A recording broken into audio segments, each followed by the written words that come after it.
영상을 시청해 주시는 시청자 여러분, 한 주간도 안녕하셨죠? 오늘은 2023년 벌써 2월 달이네. 2월 5일 맞죠? 2월 5일 일요일입니다.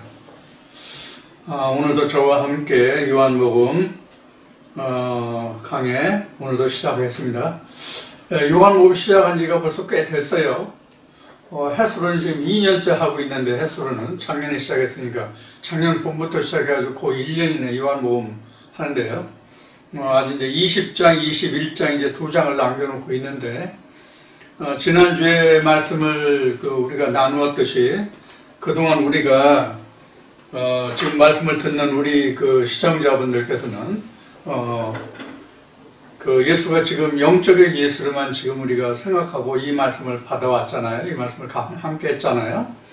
근데 이제 지난주까지 해가지고 우리가 요한복음 1장에서부터 19장까지가 우리가 육체대로 역사하시고 육체대로 일하고 육체대로 알고 있었던 예수의 기간이었어요. 이제 예수가 이제 무덤에 들어갔어요. 지금 요한복음은 여러분들도 잘 아시는 바같이 요한복음의 기록자가 사도 요한이죠. 예수의 12제자 중에 하나.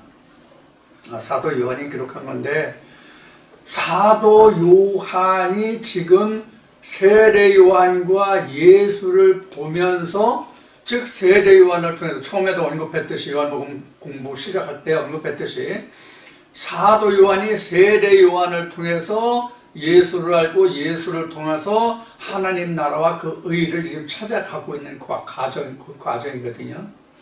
지금 예수가 요한복음 19장에서 무덤에 묻혔다고 하는 얘기는 사도 요한도 이제 그러한 과정을 거쳐왔다는 얘기예요. 이제 육체의 예수가 장사 지낸 바 되고 영적인 육체의 예수가 아니라 처음부터 창세 전부터, 이 창세전이라고 하면 할 얘기가 참 굉장히 많은 내용 중에 하나인데, 창세 전부터 하나님과 함께 했던 예수 그리스도, 즉 육체의 예수 그리스도가 아니라 I am that I am 속에 들어있는 I am that I am의 예수를 알게 되는 그런 과정이 지금 전환점이에요. 사도 요한으로 보면 우리도 지금 이와 똑같은 과정을 거쳐야 돼요. 여기서 지난주에 잠깐 여러분들과 나눈 대화 중에 언뜻 비치기만 하고 이야기하지 않았던 부분이 바로 뭐냐면, 서머나 교회에 교회에서 사역했던 김성수 목사가 또 그로부터 많은 사람들이 그 말씀을 듣고 말하기를 뭐라고 얘기했는가 하면, 예수를 십자가에 못 박아서 죽게 하고 그리스도로 발견되어야 된다, 이렇게 얘기를 했거든요. 이건 틀린 얘기예요. 틀린 얘기예요. 그래서 지난주에 잠깐 예수라는 것은 이름이고 그리스도라는 것은 직분이다라는 얘기를 했었죠. 그래서 예수를 십자가에 못 박아서 죽게 하고 그리스도로 우리가 돼야 된다는 얘기는 틀린 거예요. 그래서 히브리서에 기록된 말씀과 같이 예수 그리스도의 현재의 욕구이면 다시 사함을 받지 못하는 그런 범죄에 해당되기 때문에 예수를 십자가에 못 박을 수 없는 거예요. 다만 예수를 육체 예수냐 영적인 예수냐를 알지 못했던 그런 관계를 이렇게 말한 것이라고 짐작이 돼요.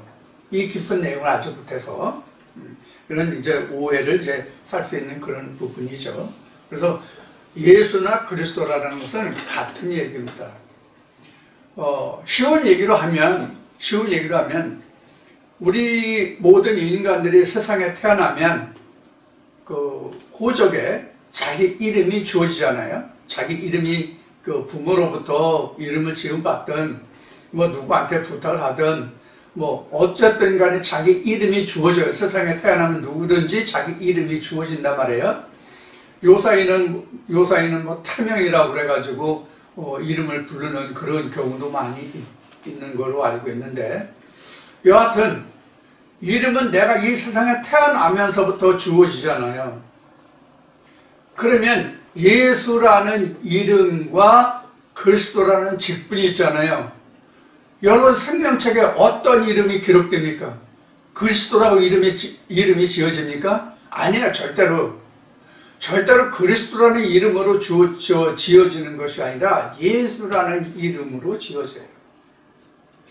성경에 기록하고 있듯이 요한복음 3장에서 우리가 공부했죠. 요한복음 3장에서 하나님이 세상을 이처럼 사랑하사 독생자를 주셔서 이렇게 쭉 나오잖아요. 그래서 그 이름을 믿는 자마다 이렇게 나오는데 그 이름이 바로 예수라고요. 그리스도가 이름이 아니라 예수가 이름이란 말이에요. 그래서 생명책에 기록되는 이름이 예수지 그리스도가 아니거든요. 그럼 예수를 십자가에 못 박고 내가 그리스도로 내가 발견돼야 한다면 내가 그리스도라는 이름으로 아버지의 보좌에 갑니까? 아니거든요. 아니란 말이에요. 하나님의 아들은 성경 구약과 신약 전체를 통틀어서 말한 것과 같이 특히 이제 그 말라기에 이제 잘 기록되어 있는데 말라기 2장에 하나님의 많은 영이 있을지라도 오직 한 영만 두었다. 왜 그러냐? 거룩한 자손, 거룩한 씨를 보려 함이라 이렇게 말라기에는 기록하고 있단 말이에요. 그러죠. 말라기서에 말라기 2장에 그러면 하나님에게 한 아들뿐이 없으니 그 사람이 누구냐면 예수라는 이름이거든요. 예수. 그래서 우리가 에이맨이라고 하잖아요. 우리가 기도 끝에 에이맨이라는 그 얘기를 하잖아요. 말을 붙이잖아요. 아멘이라는 얘기를 붙이잖아요. 그 아멘이 예수예요. 아멘이 예수라고. 물론 아멘이라는 말은 히브리어에서부터 시작해가지고 그 헬라어로 옮겨서 헬라어로 옮겨서 영어로까지 지금 아멘, 우리는 아멘이라고 하는데 미국 사람들은 에이멘이라고 해요. 그 에이멘이라는 얘기가 한 사람이라는 뜻이에요. 근데 성경에는 사람이 예수 그리스도 외에는 사람이 없어요. 하나님이 말씀하시는 사람은 예수 외에는 사람이 없다고. 우리가 세상적으로 얘기하면 사람이 엄청 많잖아요. 예를 들어 우리 대한민국을 놓고 보면 우리 배달의 한민족 이렇게 얘기하잖아요. 이렇게 얘기하고 여러 나라가 있고 많은 혈통들이 있다고요. 근데 하나님 안에서는 오로지 한 사람뿐이 없어요. 한 사람뿐이 없다고. 그래서 이 한 사람이라는 얘기가 제가 이렇게 얘기했었죠. 한 사람을 얘기가 지금 이제 그 에이멘을 두고 얘기했잖아요. 만약에 이게 더 맨으로 되면 반드시 요 사람으로만 이렇게 된단 말이에요. 반드시 이 사람으로만 이거 더나 또는 그래서 이것을 관사라고 그러는데 이것은 정관사, 이거는 부정관사 이렇게 얘기하잖아요. 영어 그 중학교에 들어가면 이거 맨 먼저 배우죠. 동대 관사에서. 그래서 이 더라고 하면 쉬운 얘기 이런 얘기예요. 더 코리아 하면 코리아가 한국뿐이 없지 다른 한국이라는 나라가 없잖아요. 이와 마찬가지란 말이에요. 그래서 에이멘이라는 것을 굳이 성경적으로 설명한다면 이거는 지정되지 않은 무한한 사람을 얘기하는 거예요. 그러니까 누구든지 하나님의 사람이 될 수 있다는 뜻이에요. 그런데 무한한 사람이 하나님의 사람으로 될 수 있다는 뜻인데 그것이 바로 예수라는 거예요. 그래서 우리 모두가 다 하나님 안에서 말씀으로 나음을 받은 자들이 모두는 아버지 보좌에 갈 수가 있는데 그 이름이 예수예요. 그래서 예수가 요한계시록에서 아시아 7교회에 편지하고 당부하고 분부할 때 내가 너에게 지적하고 당부하고 부탁한 이러한 모든 말들을 지켜 행하면 내가 아버지의 보좌에 앉은 것 같이 너희도 그러하리라고 말한 거란 말이에요. 무슨 뜻인지 이해하시겠죠? 그래서 사람이라는 뜻이 바로 이러한 뜻이다 하는 거예요. 그래서 사람은 예수 한 사람이에요. 성경에서 말하는 사람은 예수만 사람이에요. 그래서 제 블로그에 보면 네이버나 다음에 블로그에 보면 여러 번 얘기했는데 아담의 종류, 이게 곧 사람의 종류거든요. 이거를 그래서 이야기하는 거예요. 이게 우리가 성경을 보면 이렇게 이제 출애굽까지 보면 애굽, 광야, 가나안 이렇게 있잖아요. 이게 성막을 보여준 거거든요. 성막을 보여준 건데, 그럼 이스라엘이라는 나라에서도 성막과 성막 밖에 있잖아요. 이게 이스라엘하면 이스라엘의 땅 한 부분 수도 예루살렘이라는 곳에 하나님의 성전 여기에 하나님의 장막이 이렇게 지어져 있잖아요. 그러면 이스라엘 땅 안에서도 성전 안에 있는 사람과 성전 밖에 있는 사람이 구분됐다는 뜻이거든요. 세상적으로도 이렇단 말이에요. 자, 이런 것을 우리가 잘 보고 생각할 필요가 있어요. 그래서 우리가 이제 성경을 이렇게 이제 자꾸 이제 제가 여러 분야로 말씀드리는 것은 성경을 여러분들이 좀 더 깊이 광범위하지만 깊이 알 수 있도록 안내를 해드리는 거예요. 지금 안내를 해드린다는 표현을 지금 했는데, 안내를 해드린다는 뜻은 어떤 뜻이냐면, 구원이라는 것이 어떤 한 인간에게 있는 것이 아니라, 하나님께 있다는 뜻으로 말씀드리는 거예요.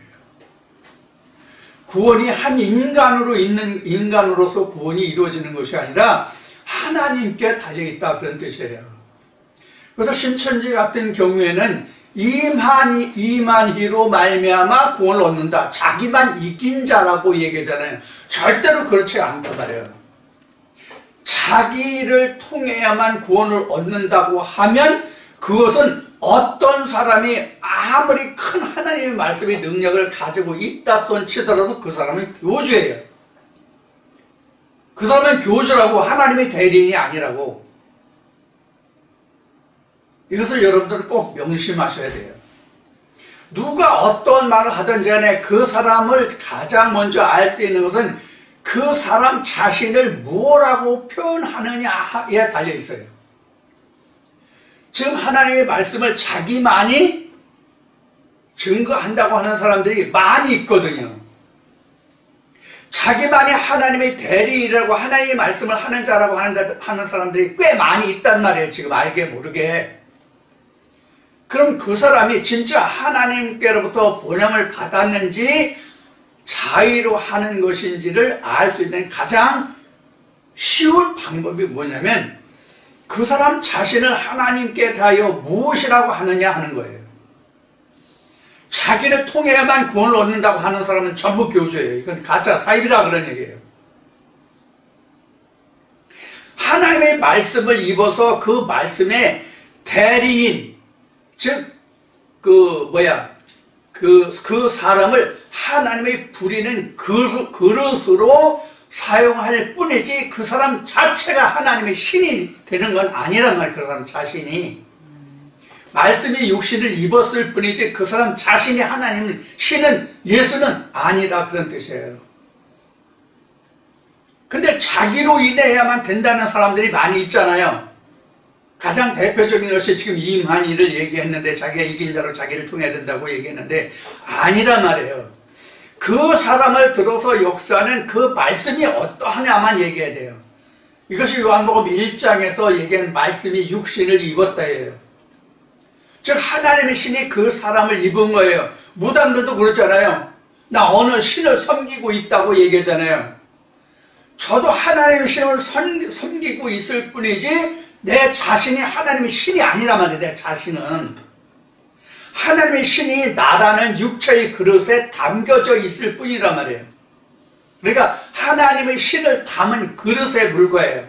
로마서 9장에 기록된 바와 같이 질그릇에 보화를 담았는데 그 그릇은 우리다 이렇게 되어 있단 말이에요. 우리 육체가. 이것을 여러분들이 잘 명심하시라고. 그래서 그 아멘이라는 뜻이 내 속에 담겨져 있는 하나님의 신이 아멘이에요. 그게 진짜 사람이에요. 하나님의 사람이다 그런 뜻이에요. 그러니까 우리가 기도하는 것은 하나님의 사람의 이름으로 기도하는 것, 즉 예수의 기도로 이름하는 거예요. 이것을 여러분들이 좀 아시길 바라고요. 그래서 이제 오늘은 요한복음 20장 이제 들어가면서 무덤 이야기를 할 건데, 왜 그런가면 요한복음 20장 1절에 보면 안식 후 첫날 이른 아침 아직 어두울 때, 새벽이겠죠. 그러니까 이른 아침이가 이럴 때에 막달라 마리아가 무덤에 와서 돌이 무덤에서 옮겨간 것을 보고, 이렇게 되어 있잖아요. 그래서 좀 오늘 이 무덤 이야기를 좀 할 거예요. 자, 이제 예수의 무덤에 관해서도 이제 여러 성경에서 사도들이 증거하고 있죠. 그는 죽을 수도 없고 무덤에 들어갈 수도 없고 어둠에 들어갈 수가 없는 자다. 이제 이런 이제 성경의 그 증거들이 기록되고 있죠. 그런데 이제 모세의 무덤과 예수의 무덤을 보면 신명기 34장 보면 이제 쭉 그런 설명이 되어 있는데, 모세의 무덤은 아예 없어요.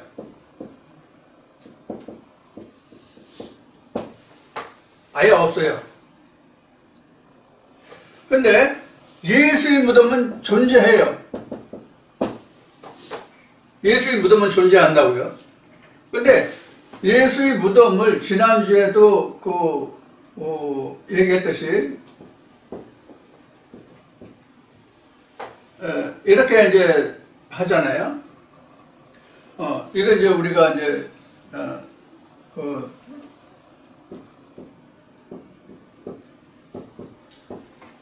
세팔거라고 얘기하는데, 이게 이제 무덤이란 말이에요.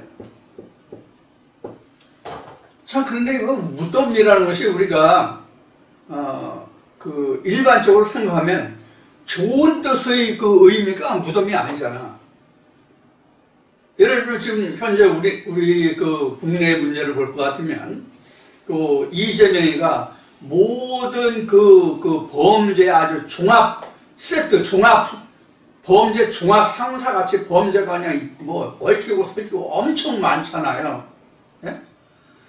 그래서 이제 우리가 이런 이제 어떤 사람에게 어떤 죄가 있으면 그 죄가 그 사람의 무덤이 됐다, 이런 뜻으로 설명을 많이 하잖아요. 자기 무덤을 자기가 봤어, 이런 얘기도 하고요.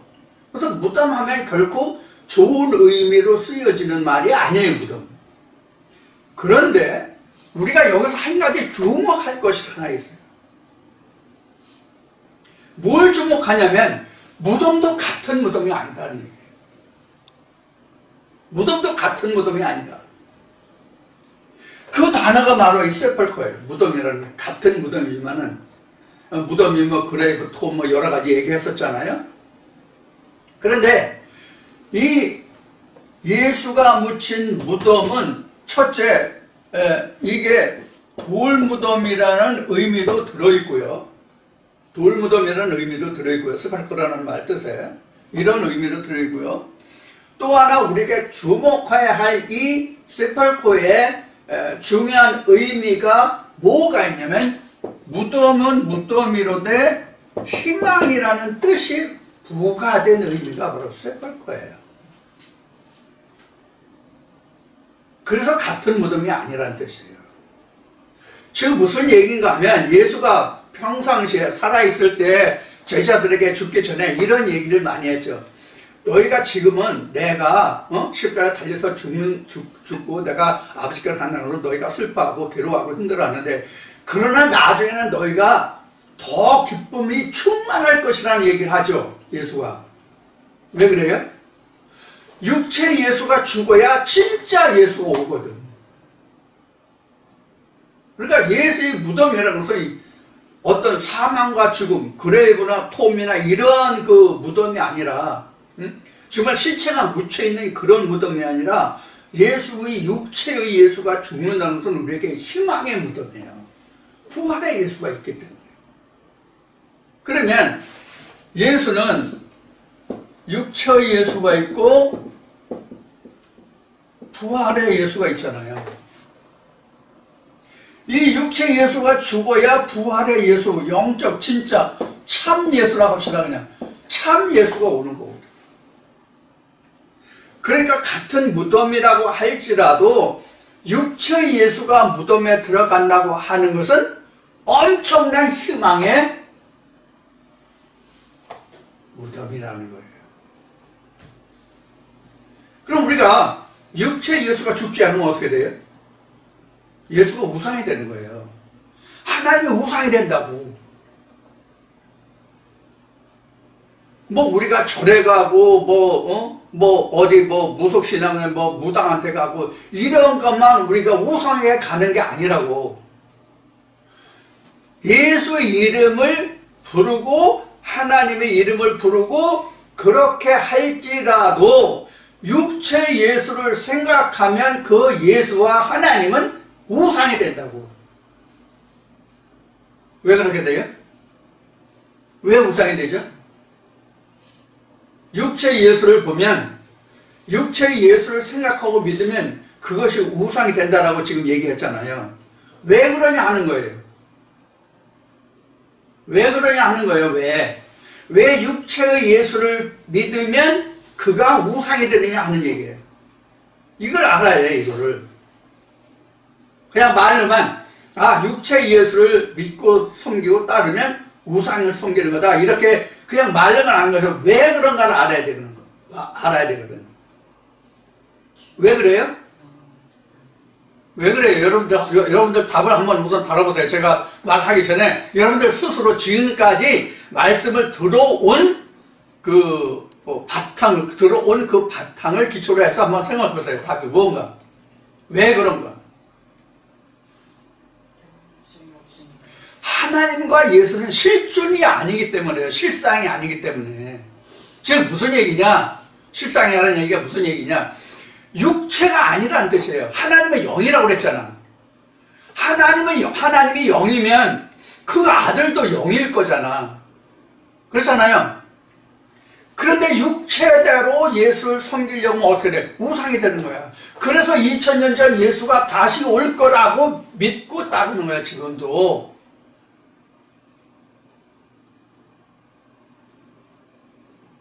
그런 우상이라고. I am that I am의 뜻이 뭐예요?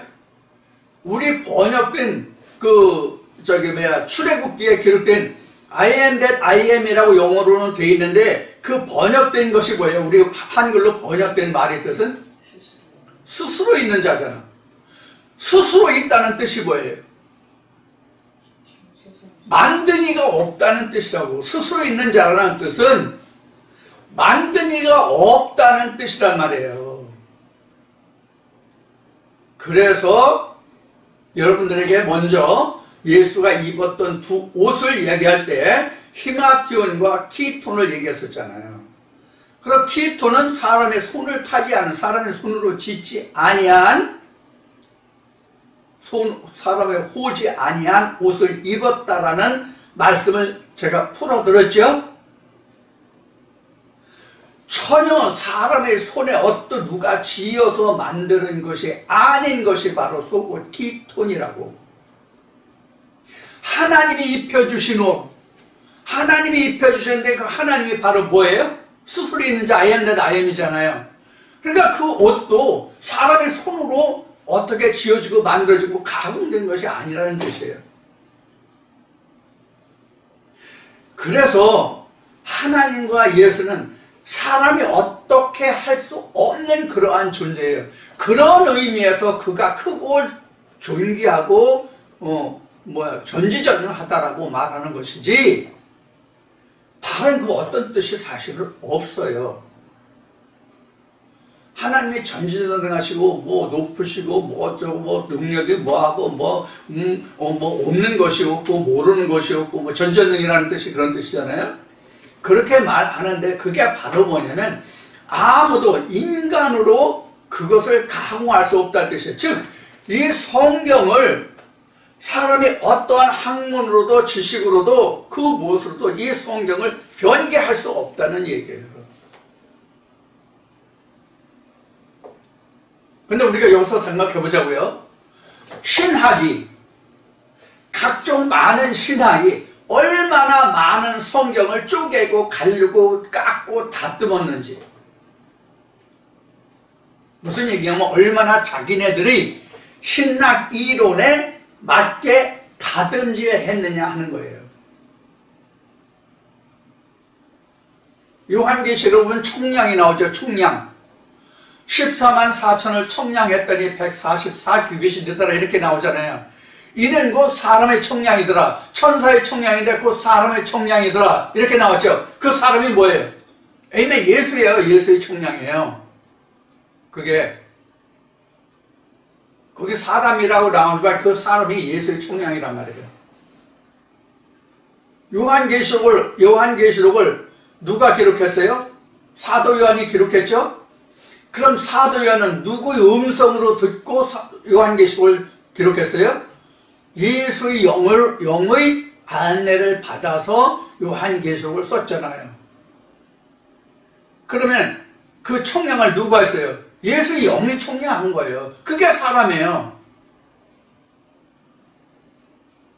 지금 요한복음 공부하고 있으니까 요한복음 말하면 요한복음 6장에서 이야기한 예수의 말이 총량자가 된다고. 레마가 총량자라고. 이 레마가 하나님 말씀 속에 들어있는 I am that I am, 작은 I am that I am, 큰 I am that I am은 하나님이고 그 속에 들어있는 아들은 작은 I am that I am이라는 거예요. 그래서 10장에서 작은 책이 나왔는데 그것이 20장에 가서 이것이 생명책이라고 되어 있단 말이에요. 그래서 소자라고 된 거고, 사도행전은 소자, 곧 하나님의 씨 이렇게 나오죠. 이게 조금 전에 말한 말라기 2장에 하나님의 영이 왜 하나만 있냐 하는 말씀도 드렸고요. 같은 거예요. 그래서 이 예수의 무덤이라고 하는 것은 바로 이런 의미예요. 자, 그러면 예수는 무덤이 존재했는데 모세는 아예 무덤이 없어요. 이사야라는데 신명기 34장에 보면 여기 6절만 기록했지만 이사야라고 자꾸 얘기하네. 신명기 34장 1절부터 쭉 읽어보면 이런 이야기가 나와요. 그러면 모세가 죽었는데 그 무덤을 오늘날까지 아는 자 없더라도 오늘날이 언제가 오늘날이야? 언제까지가 오늘날이냐고요? 영원이에요, 영원히. 그럼 이게 무슨 뜻이냐? 모세는 무덤이 없다는 뜻이 무엇이냐? 만약에 예수의 무덤이 있으면 어떤 결과, 무엇을 성경이 말하고자 하는 것이냐 하는 것을 우리가 알 필요가 있어요. 전에도 얘기했지만 모세의 상징은 뭐예요? 모세의 상징은 뭐예요? 율법이죠. 예수의 상징은 뭐예요? 진리잖아요. 생명이고요. 자, 그러면 모세의 무덤이 없다는 뜻은 뭐냐면 율법이 묻힐 수가 없단 말이에요. 그럼 율법이라고 하는 것은 사도 바울이 갈라디아서 4장에 설명하고 있는 바와 같이 율법이 뭐예요? 율법이 뭐예요? 사도 바울이 갈라디아서에서 이야기한 율법이 뭐예요? 몽학선생이란 말이에요. 이 몽학선생은 뭐냐면 예수로 인도하는 책이란 말이에요. 지금 우리 길라잡이 얘기하죠. 길라잡이라고. 길라잡이란 말이에요. 율법은 예수에게로 인도하는 길라잡이가 되는 말씀이란 말이에요. 그래서 이것을 여자라고도 얘기했고, 그 청지기 아래 둔다고도 얘기했고, 이렇게 이제 기록된 말이 갈라디아서 4장이에요. 그래서 여자라는 것이 무엇인가를 풀어놨죠. 그래서 여자가 율법이에요. 여자가 율법이에요. 여자가 율법이라는 것은 창세기 2장에서 비롯된 말씀인데, 약속을 가지고 있는 자, 하나님의 언약을 가지고 있는 자라는 뜻이 여자예요. 하나님의 언약을 가지고 있는 자라는 뜻이 바로 여자라고. 그게 하와고, 그게 복음서에 와서는 그거를 뭐라고 우리 얘기하고요? 마리아라고 이야기하는 거예요. 그 언약을 가지고 있는 여자를 통해서 나음을 받은 것이 뭐예요? 예수예요. 언약이 나음을 받으면 그것이 예수예요. 자, 여기서 우리가 또 하나 생각할 것이 있어요. 그러면 여자가 하나님의 말씀을 심한 잉태하고 있는 사람만 여자냐? 아니야. 아니라고. 마귀 사단도 그 씨가 있다고. 마귀 사단도 그 씨가 있기 때문에 그 씨들이 오고 해가지고 오늘날까지 하나님의 씨가 오늘날까지 전해져 오고 있으면 마귀의 씨들도 오늘날까지 전해지고 있다고. 이거 무슨 뜻인지 이해하시겠어요? 만약에 마귀에게 씨가 없다면 2000년 전에 예수가 이 땅에 왔잖아. 뭐 유대 땅에 어쨌든 간에 이 세상에 왔잖아, 예수가. 그럼 예수가 옴으로써 마귀의 씨를 없앴다면 오늘날 예수의 씨만 우리가 유래되고 전래되고 오늘날 예수의 씨만 있어야 되잖아. 근데 예수의 씨는 보이지 않고 무슨 씨가 더 많아요? 마귀 사단의 씨는 흥왕한데 예수의 씨는 찾기 힘들잖아. 눈 씻고 찾아봐도 찾기 힘들잖아. 이것이 바로 무덤의 예예요. 그럼 무덤이라는 의미는 뭐냐? 진실이 감춰져 있다는 뜻이 바로 무덤이에요. 성경에서 말하는 진실이 감춰졌다 이 뜻이 담겨져 있는 것이 무덤이라고. 그래서 예수의 무덤을 톰이나 그레이브 이쪽으로 얘기하지 않고 세펄커를 얘기한 거예요. 지워졌네? 희망의 무덤이라고. 육체 예수가 죽지 않으면 앞에서 설명했듯이 예수가 제자들에게 자기가 가면 것이 더 너희들에게 이거 나중에 너희 기쁨이 더 충만하리라고 얘기한 그 말씀이 안 이루어지잖아. 왜? 참 예수가 육체 예수가 아니라 육체를 벗은 참 예수의 모습을 봐야 제자들이 무엇에 이를 수 있어요? 제자들이 무엇에 이를 수 있냐고? 영생에 이를 수 있는 길이 열린다고. 육체 예수가 그냥 영원히 있으면 제자들에게, 인생들에게 무엇이 안 열려? 영생의 길이 열리질 않아. 그래서 예수가 말하기를 내가 모세가 광야에서 뱀을 든 것 같이 나도 들려야만 많은 인생들이 구원을 얻을 수 있을 것이라고 이야기한 거예요.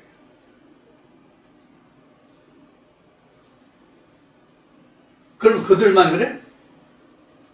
2000년 유대 땅에서 예수가 말했던 그 제자들이 겪었던 그 사람들에만 국한되는 이야기냐 하는 얘기예요. 아니잖아. 히브리서에 기록된 말씀과 같이 우리 믿음의 선지자들이 이런 모든 것을 연구하고 공부하여 이렇게 기록한 것은 누구를 위해서 한 거냐? 자기를 위해서냐? 아니다. 전혀 우리를 위해서 기록한 것이다. 이렇게 기록하고 있죠. 여러분 히브리서 말씀에 보셨나요? 그래서 오늘날 저 같은 인생에도 하나님의 구원의 생명의 그 빛의 말씀이 임해 있고 여러분들에게 그래서 이 빛의 말씀을 여러분들로 증거하고 있는 거잖아. 그 무덤이 열렸기 때문에 희망의 무덤. 그럼 왜 희망의 무덤이라고 세펄크라는 이런 단어를 채택했냐 하는 그 의미를 여러분들에게 말씀드리고 있는데 예수가 지금 사실은 어디에 들어있어요? 예수가 사실은 어디에 들어있냐고. 어디에 있느냐고. 들어있냐고. 여기에 들어있잖아. 여기에. 이 안에 예수가 들어있잖아. 그러니까 사실 예수가 모세의 율법에 기록되어 있거든. 그래서 예수가 말한 대로 너희가 모세의 글을 읽어보지 않았냐. 모세의 가시떨기 나무에 기록된 그 모든 것이 나에 관한 기록이다. 너희가 성경에 영생이 있는 줄 알고 성경을 상고하는데 그것이 나에 관한 기록이다. 이런 말씀을 예수가 하잖아요. 그럼 사실 예수의 무덤은, 진짜 무덤이 어디가 예수의 무덤이 됐냐면 율법, 성경 그 자체가 예수의 무덤이에요, 사실은. 거기서 예수가 드러나잖아. 그 말씀을 열고 드러나잖아, 예수가. 그것을 우리는 발견하고자 하는 거거든요. 응?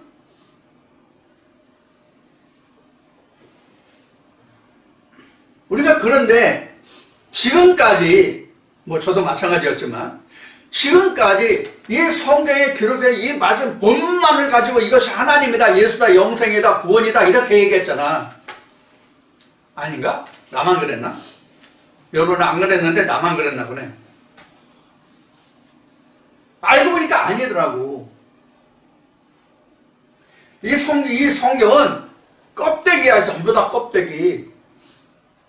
이 안에 있는 알맹이가 필요한데 그 알맹이를 빼고 껍데기만 먹으면서 맛있게 먹었다고 했던 거야, 그동안.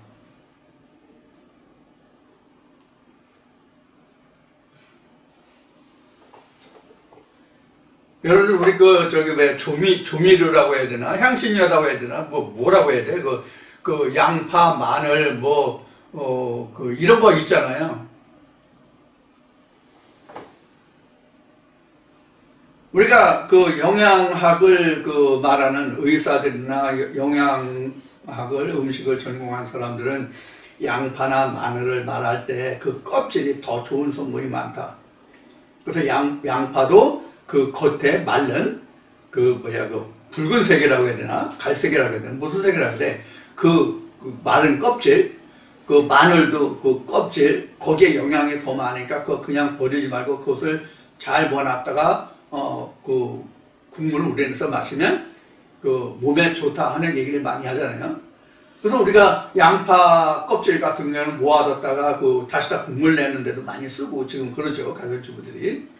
마늘도 껍질이 그런 효과가 있다네요.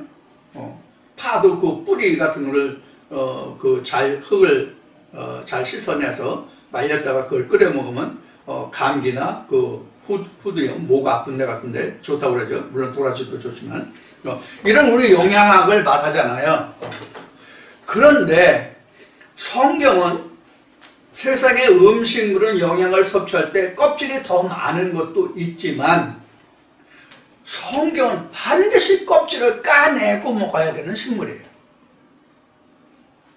성경만은 반드시 껍질을 까내야 돼.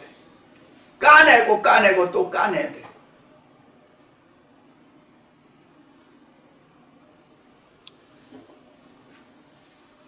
자, 그래서 지금 예수의 무덤이 있는데 모세의 무덤이 없다는 얘기는 율법은 언제나 모든 인간에게 열려져 있다 이 뜻이에요. 그런데 예수는 그 속에 감춰져 있다 이 뜻이에요.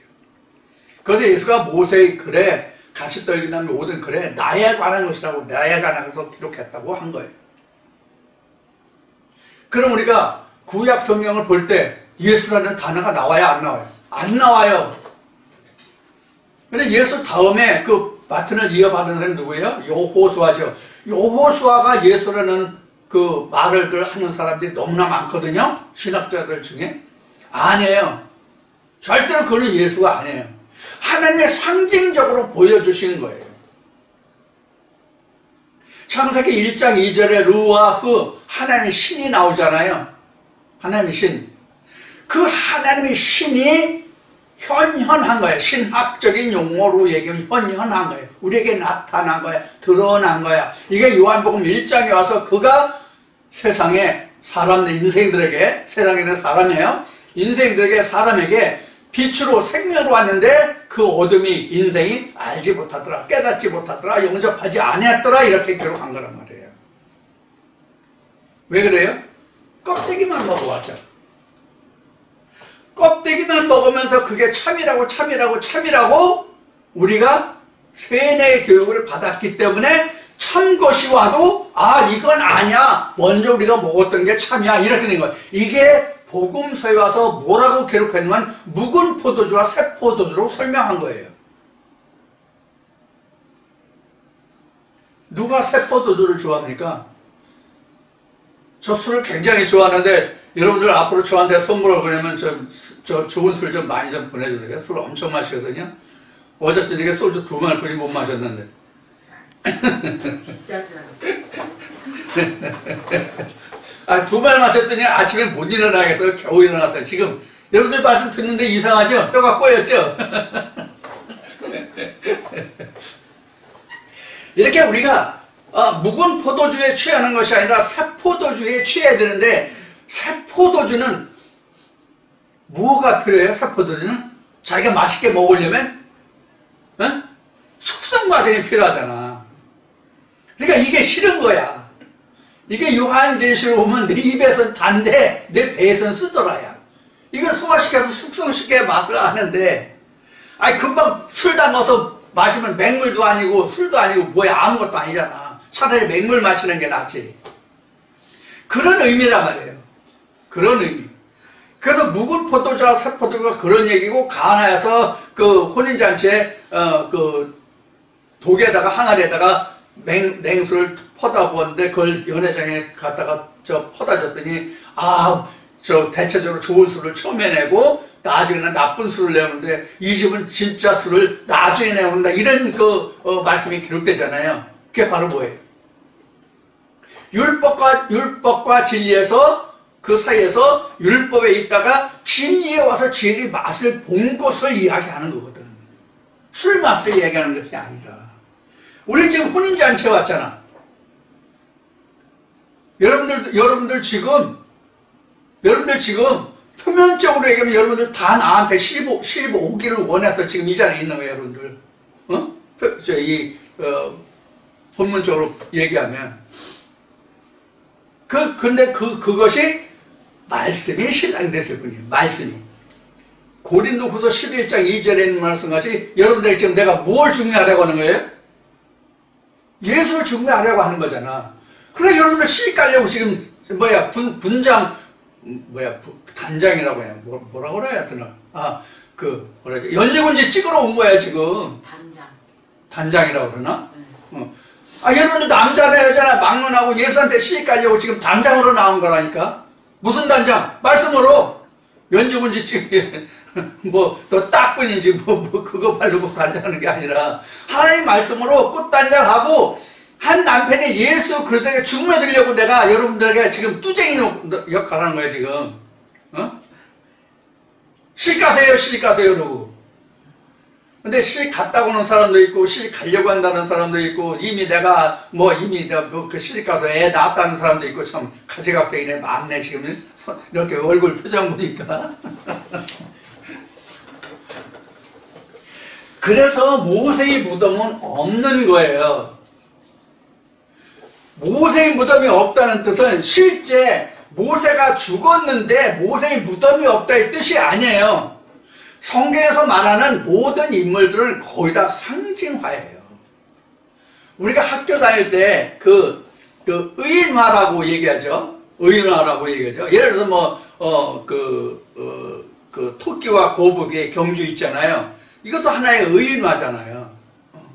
그래서 토끼와 사람을 게으른 사람과 부지런한 사람을 비유로 해서 누가 능력 있고 모든 재주가 다 가지고 있다 할지라도 늦장을 부르면 게으름 피면, 그가 비록 좀 어리석고 좀 미련하다 할지라도 열심히 하면, 그런 일화가 토끼와 거북이를 일례를 들어서 이야기한 거예요. 이서 뭐해도 두루미와 여우에 서로 초대해가지고 두루미는 병에다가 음식을 대접했고, 여우는 접시에다가 음식을 대접했고, 이런 것도 다 의인화란 말이에요. 성경도 마찬가지다. 그래서 마태복음 13장에서 예수가 말하기를 내가 상징과 비유가 아니면 말하지 않는다라는 얘기를 하잖아, 마태복음 13장에서. 그래서 성경은 다 그런 의미로 기록되었다고. 특히 시편이 그렇단 말이에요. 그래서 시편이지. 응? 시편. 이 시라는 말이 원래는 그 은유적이고 은둔적인 것이 바로 시잖아. 그렇죠? 약산 진달래꽃 필 적에 갈 때 나를 지려밟고 가셨어요. 이게 다 의인화잖아. 사랑하는 님에 대한 그것이 이별을 통해서 어떤 아픔과 고통이 있는지 그런 심정을 이야기한 의인화잖아. 시라는 게 그렇게 은유적이란 말이에요. 그래서 성경도 시문학이다 무슨 이런 문학으로 표현하는 그런 경우가 많이 있단 말이에요. 신학을 공부한 사람들은 이해하겠지만. 그러나 성경은 문학이라는 데 대해서는 저는 상당한 거부반응을 가져요. 성경은 그런 은유적이다 뭐다 하는 그런 거로 말한다면 시문학이다라고 말할 수 있지만 사실 성경은 현실을 기록한 거지 문학이 아니거든요. 자, 그래서 예수의 무덤은 있어도 모세의 무덤은 없다라고 신명기에서는 기록하고 있다. 왜 성경은 이렇게 기록하고 있는지에 대해서 여러분들에게 설명을 드렸고, 그 다음에 왜 그럼 성경에는 이 무덤이 보통 그레이브나 톰이라는 것은 이렇게 봉분이 있는 것을 이렇게 이야기하고요. 그레이브라는 것은 사망 죽었다 그런 뜻이 들어있어요. 그런데 스펄커는 좀 전에 얘기했던 예수의 무덤은 돌이요 거기에 희망이라는 의미가 부가적으로 들어있기 때문에 말씀을 스펄커라고 됐다고 이제 말씀을 드렸어요. 그러면 이 돌이라는 것은 그럼 무엇을 말하느냐면 아주 견고하고 단단하다 이 뜻이 그런 물질이 돌이잖아요. 그래서 마르다와 마리아의 오라비 요셉도 요셉이 아니라 나사로도 어디에 묻혔다고 돼 있어요? 돌무덤에 묻혔다고 돼 있잖아요. 예수의 무덤도 돌무덤이라고 돼 있잖아요.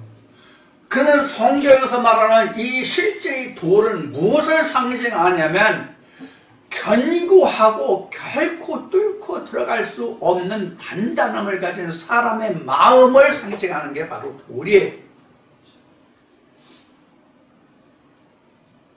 우리 강팍한 심령이라는 얘기를 많이 하잖아요. 그 사람 마음 강팍하다. 우리 성경에도 강팍한 마음을 갖지 마라 이런 말씀이 있어요. 바울서신에 보면 우리 마음이 사실 이 살이요 가죽이기 때문에 이거 돌보다 사실 견고한가요? 우리 육체가 바위보다 돌보다 견고하냐고? 아니에요. 절대로 견고하지 않아요. 그런데 기질적으로 보면, 성질적으로, 기질적으로, 성향적으로 보면 가장 뚫고 들어가기 어려운 것이 각자 사람의 마음이에요. 특히 청춘 남녀가 서로가 마음에 들어서 그 사람 마음속에 들어가기까지 시간이 많이 걸리잖아요. 사람의 인연이라고 하는 것은 첫순에 0.3초 결정된대요.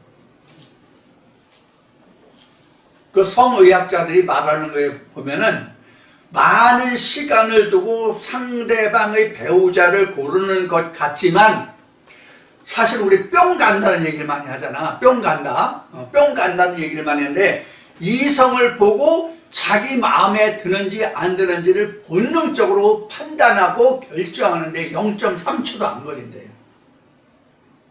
보는 순간 이미 마음속에서 결정이 된대요.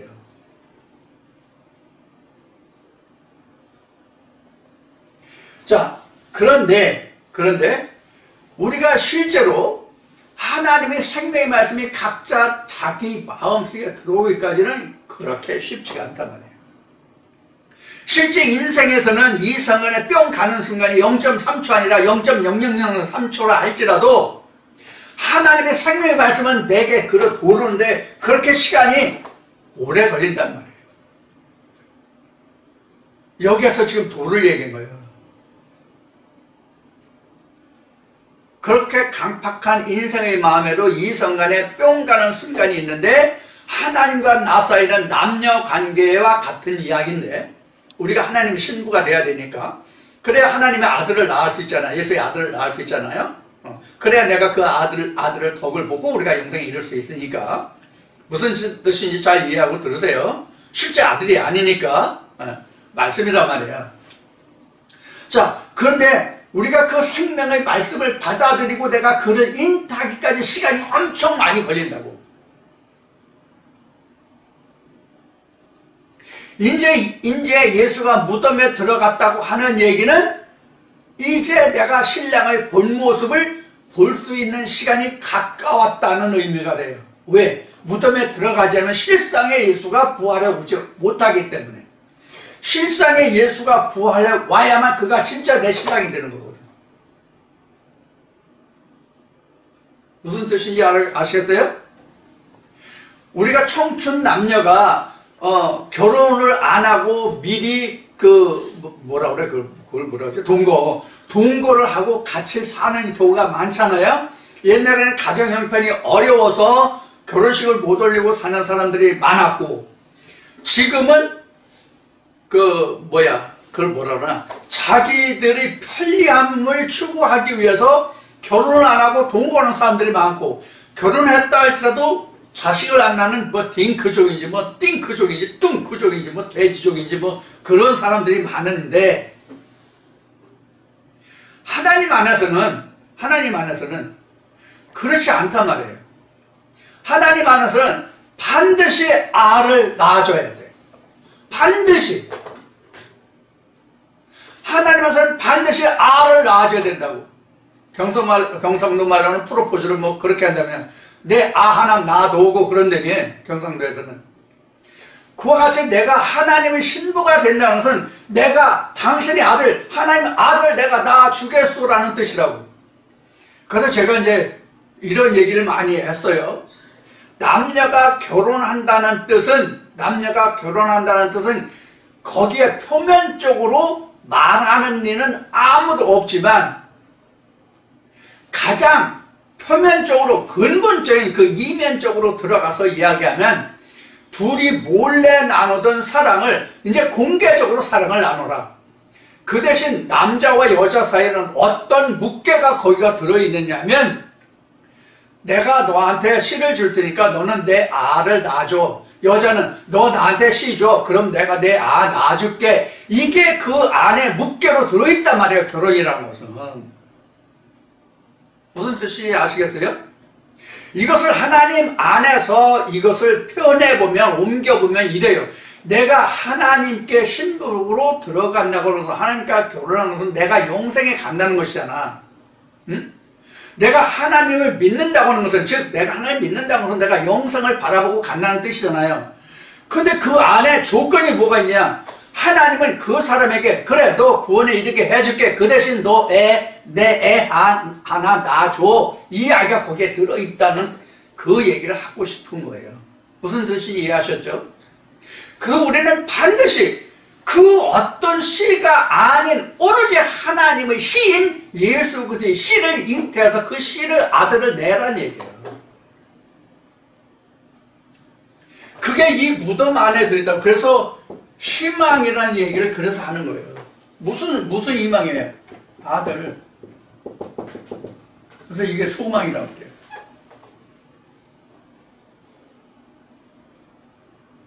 이런 의미가 들어있는 것이 무덤이에요. 그냥 우리가 단순히 그냥 2000년에 예수가 육체를 입고 이 땅에 와서 그가 죽었어. 그래서 무덤에 들어가서 이것을 아는 것은 역사적인 고찰이고 역사적인 일이지 나하고는 아무런 상관이 없는 거잖아요. 그런 의미에서 과연 이 무덤이 뭐냐 하는 거예요. 그래서 무덤을 이렇게 장황하게 이야기하는 거예요. 무덤 이런 것이다 저런 것이다 이렇게 하면 간단하잖아. 그런데 그렇지 않기 때문에 이렇게 장황하게 이야기하는 거예요. 왜 모세의 무덤은 아예 있지를 않고 예수는 왜 무덤이 있느냐. 모세는 무덤이 아예 없는데 왜 예수는 무덤이 있냐. 이것이 우리에게 주는 바가 무엇이냐. 우리에게 성경에서 말해주는 것이 무엇이냐는 것을 말씀드리는 거예요. 그래서 그 무덤이 돌 무덤이라는 것도 한 번도 장사 지내지 않은 무덤이라는 것도 그래서 말씀드려요. 우리 마음에 예수를 장사 지낸 바 있어요? 한 번도 없잖아, 각자가. 예? 한 번도 없잖아. 사실 2000년 유대 땅에서 예수가 한 번도 묻히지 않은 돌무덤에 묻혔다고 그랬잖아요. 그런데 예수가 묻힐 그 당시에는 아무도 무덤을 쓰지 않았을지 모르지만 그 전세대 거기에 어떤 사람이 무덤을 썼을지 알아 몰라? 네? 모르잖아. 그 전세대는 거기에 어떤 사람이 무덤이었는지 모르잖아. 예수 당시에는 그 무덤이 한 번도 장사 지는 거 없는 무덤일지라도. 그러나 각자 지금 이 시대를 살고 있는 각자 자신의 무덤에 예수를 한 번도 장사 지낸 바 있냐고. 예? 없잖아. 그러니까 항상 그는 새 무덤에 들어가는 거예요. 자, 그럼 이 새 무덤이라는 뜻이 뭐냐? 새 무덤이라는 뜻이 뭐냐? 결론으로 말하면 지금까지 알고 있던 성경이 전혀 새로운 성경으로 바뀌는 것이 새 무덤이에요. 바울의 이야기라면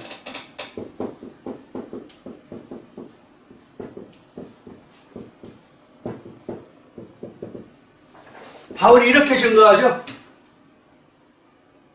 내가 유전에 있었다가 하나님의 계명이 왔고, 내가 유전에 있으면 하나님의 계명이 없었고, 계명에서 내가 진리를 안 이렇게 얘기하잖아, 사도 바울이. 이게 지금 새 무덤이야.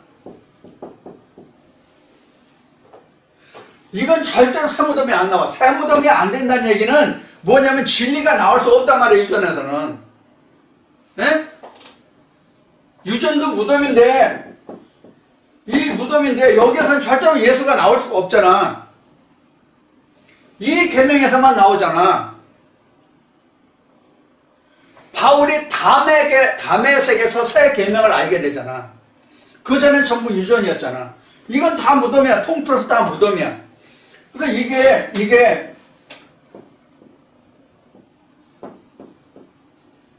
이렇게 그레이브나 톰이 된다면 여기는 세팔크란 말이에요. 그래서 여기는 세팔크가 된다고 해서 왜? 진리가 안 올 수 있기 때문에. 같은 무덤이 아니라고. 같은 율법이 아니다라는 뜻이 돼요.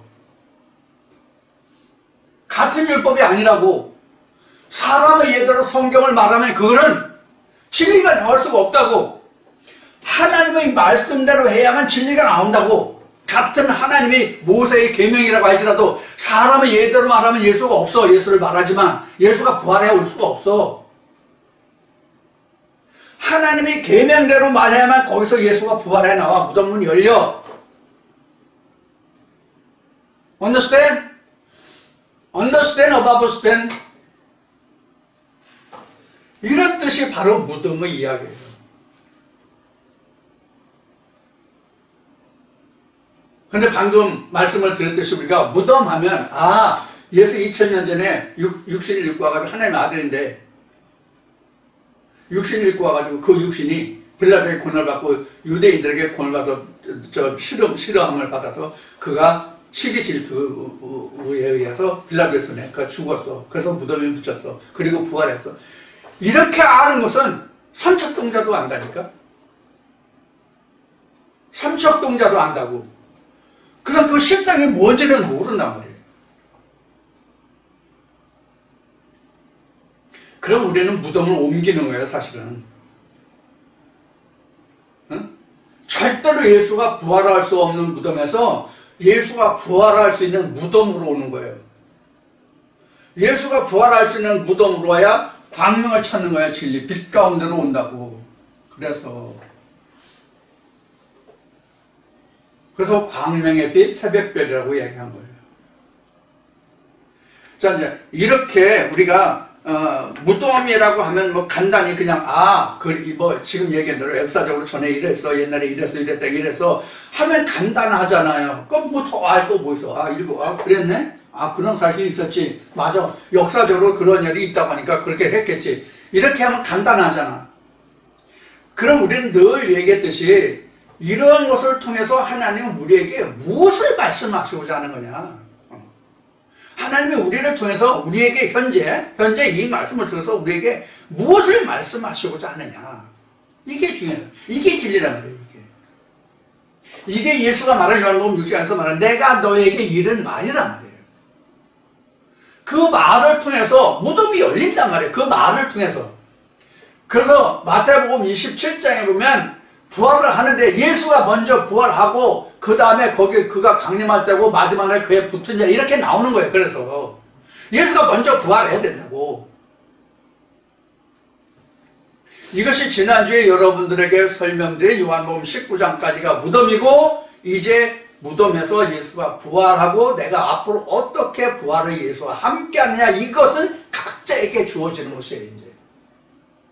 이제 20장부터는 부활의 예수와 내가 어떻게 연합을 해서 에덴을 내가 조성해 갈 것이냐 하는 문제가 남아있는데 이것은 각자의 몫이에요. 여기서부터는. 우리가 세상에서는 지금 그 성인을 19세부터인가 18세부터인가 지금 그래서 성인을 20세로 얘기하나? 자, 투표권이 지금은 18세인가 19세부터 되나? 그 운전면허료만 18세부터 운전을 할 수 있나? 그래서 성인의 기준이 다 다른 것 같은데 그 성년시험은 20살의 성년시가 아닌가 싶은데 지금도 이렇게 지금 다 각 분야별로 그 다른데 그 성인이 말이죠. 성인이 이렇게 다른데 성경으로 보면 출애굽할 때의 성인이 기준이 뭐냐면 20세 이상이에요. 그래서 이스라엘 백성들이 출애굽할 때 계산이 60만 3,550명인가 그런데 그것이 20세 이상이에요. 그럼 20세 이상은 뭐냐? 전투할 수 있는 사람의 기준이 20세 이상이에요. 그럼 여기서 장성한 자 20세 이상으로는 내가 하나님께 시갈 수 있는, 하나님과 결혼할 수 있는 나이가 바로 우리는 성년이에요. 그때부터. 그러면 세상에서는 20세까지가 일률적으로 다 주어지잖아. 누구나든지 20세가 되면 다 성년이 되잖아. 세상적인 그 연령으로. 그런데 성경에서는 이 20세가 세상의 나이와 관계없어. 세상에 흘러가는 세상의 연력과는 전혀 관계가 없어. 세월간. 예를 들어 세상으로는 반드시 20년이 거쳐야 내가 성인이 되잖아.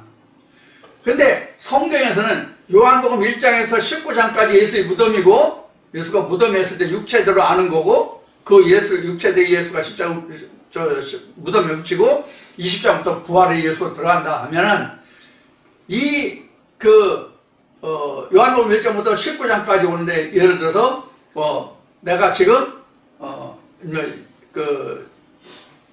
18장쯤 왔다. 16장쯤 왔다.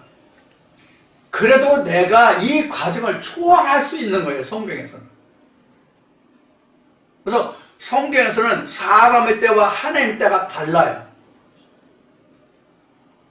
그래서 전에 여러분들에게 설명한 것 중에 하나님의 때는 사람의 때와 다르다는 얘기를 한 말씀이 있을 거예요. 그래서 우리는 하나님을 믿고 우리가 하나님과 예수 그리스도를 알아가는 과정이 지금 말한 유전, 계명, 진리 이런 뜻에서 우리가 삼위일길이라고 얘기하는 거고 그것을 애국, 광야, 가나안 이렇게 이야기한 거예요. 그래서 지금 말하는 것과 같이 지금 유전, 계명 이것이 무덤인데 어떤 무덤이냐가 다르다. 그래서 이런 하나의 과정을 이야기한 거다 하는 것을 지금까지 말씀을 드렸습니다. 자, 그러면 이 시간은 무덤이라는 얘기를 여러분들께 좀 자세히 말씀을 드린다고 드렸는데 여러분 어떻게 받아들이는지 모르겠어요. 이해되실지. 자, 이제 한참 시간이 됐으므로 좀 잠시 쉬었다가 다시 만나 뵙겠습니다.